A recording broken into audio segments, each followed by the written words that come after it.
Bangladesh cricket বোর্ডের পরিচালনা পরিষদ থেকে সবাই এক এক করে রিজাইন করছে। কেন?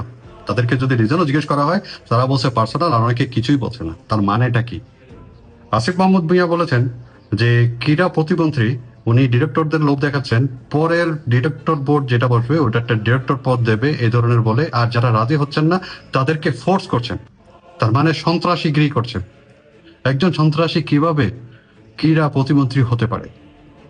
তার মানে এদিকে যুদ্ধ, এদিকে তেলের সংকট, সংসদ ব্যস্ত জুলাই সনদ নিয়ে এই সুযোগটা কাজে লাগাচ্ছে তামিম আর মন্ত্রী আমিনুল হক।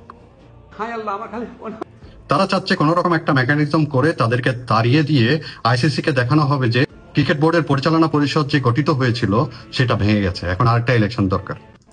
যখন ইলেকশনটা হবে তখন ইঞ্জিনিয়ারিং করে তামিমকে স্থলাভিষিক্ত করা হবে বুলবুলের।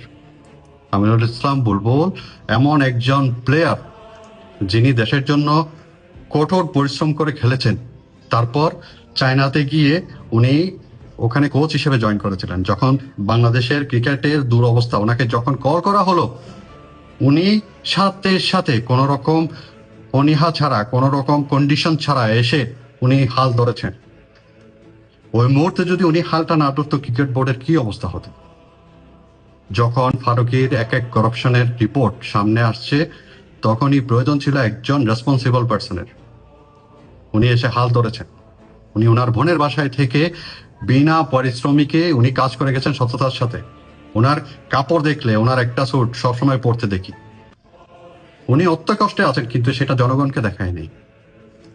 বাংলাদেশের ক্রিকেটের জন্য উনি খেটে গেছেন, আর তাকে আজকে তামিম মেকানিজম করে তাকে হটাতে চাচ্ছে।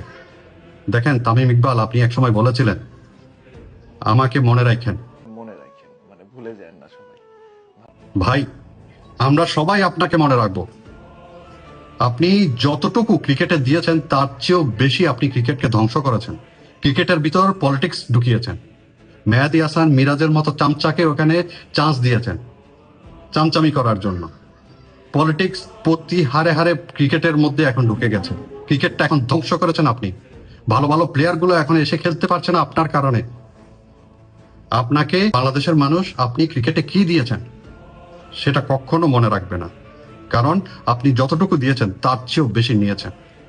ক্রিকেটে বাংলাদেশের মানুষ আপনাকে জানবে বাংলাদেশের ক্রিকেট ইতিহাসের সেরা মির্জাফর হিসেবে। আপনার চাচাকে দেখুন, আকরাম খান, যার হাত ধরে বাংলাদেশ ক্রিকেট ওয়ার্ল্ড কাপ খেলার যোগ্যতা অর্জন করেছিল।